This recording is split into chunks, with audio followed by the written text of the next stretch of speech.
कृषि मंत्री सुधाकर जी ने उन्होंने भारत सरकार को चिट्ठी लिखी कि मांग से कमी आपने सप्लाई किया है। यह जो 22% कम फर्टिलाइजर मिला बिहार को, इसके चलते थोड़ा अफरा तफरी हुआ है। तो बिहार के अंदर बिहार की सरकार की ओर से गड़बड़ी हुई है। इन्होंने काला बाजारी बिचौलियों के साथ में हाथ मिला करके थोड़े बहुत जो रेट में फर्क आ रहे हैं वह है केंद्र सरकार की विफल नीतियों के चलते। लेकिन भारत सरकार क्या यह स्वीकार करने को तैयार है कि सब्सिडी नहीं देगी कंपनियों को जिन्होंने 600 रुपये बेचा है बिहार में 400-500।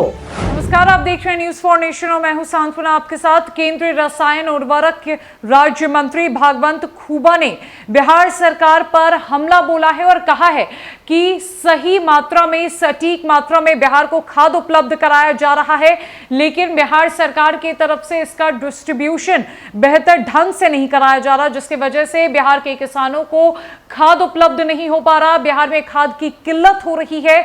इतना ही नहीं, उन्होंने इस बात का आरोप भी लगाया कि बिहार में तस्करी और कालाबाजारी खाद की जा रही है, जिसके बाद बिहार सरकार में वर्तमान कृषि मंत्री सुधाकर सिंह ने केंद्र सरकार पर बड़ा हमला बोला है और कहा है कि जब केंद्र सरकार ने ही यह कानून बनाया है कि अगर कोई भी डिस्ट्रीब्यूटर सब्सिडी से 1 रुपए भी ज्यादा खाद बेचता है तो उसकी सब्सिडियरी जो है वो समाप्त कर दी जाएगी। तो क्या केंद्र सरकार इस बात को कबूल करती है? क्या केंद्र सरकार उन डिस्ट्रीब्यूटर्स की सब्सिडियरी पर रोक लगा देगी जो बिहार राज्य में 1 रुपए ज्यादा के कर पर भी खाद को बेच रहा है? इसका मतलब साफ है कि केंद्र सरकार खाद की कालाबाजारी करती है, केंद्र सरकार खाद की तस्करी करती है, बिहार सरकार कुछ नहीं करती।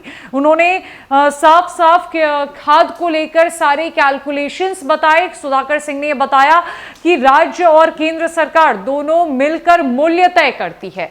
सबसे पहले भागवंत खुबा के तरफ से बिहार सरकार पर हमला बोला गया था, खाद को लेकर आरोप लगाए गए थे।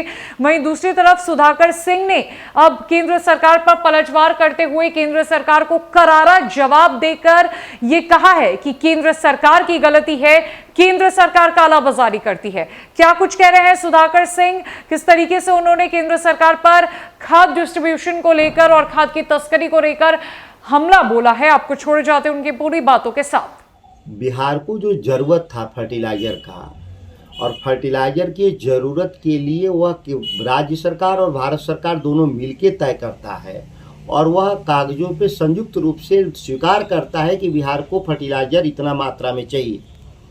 उसके बिहाफ में मात्र 78% ही बिहार को फर्टिलाइजर मिला। यह जो 22% कम फर्टिलाइजर मिला बिहार को, इसके चलते थोड़ा अफरा तफरी हुआ, अफरा तफरी था। आज हम लोगों ने 1 महीने में लगभग हम लोग नियंत्रण में ला लिए हैं। थोड़े बहुत जो रेट में फ़र्क आ रहे हैं वह है केंद्र सरकार की विफल नीतियों के चलते। फर्टिलाइज़र को FOR रिटेलर तक पहुंचाना है, जबकि यहाँ पर जो भारत सरकार की जो कंपनियां हैं फर्टिलाइज़र, वह रैक पॉइंट से लेकर के रिटेलर के बीच की जो भाड़े हैं वो नहीं दे रही हैं, जिसके चलते 15-20 रुपये का फ़र्क आ जा रहा है बिहार में फर्टिलाइज़र के रेट में। क्योंकि आरोप है कि बिहार में 600 रुपया बोरा खाद बिक रहा है। क्यों नहीं कार्रवाई किया उन्होंने? यही तो हम भी कह रहे हैं, क्यों नहीं भारत सरकार कार्रवाई की? ये जो खाद बेचने वाली, उर्वरक बेचने वाली जो फर्टिलाइजर कंपनियां भारत सरकार की है और भारत सरकार ने कानून बनाया है कि अगर जो मूल्य से अगर कोई भी 1 रुपया ज़्यादा अगर खाद बेच रहा हो तो उसको सब्सिडी नहीं दी जाएगी।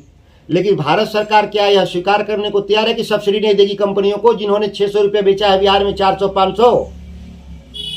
मतलब भारत सरकार ही तस्करी करा रहा है, बिहार में कालाबाजारी करा रहा है।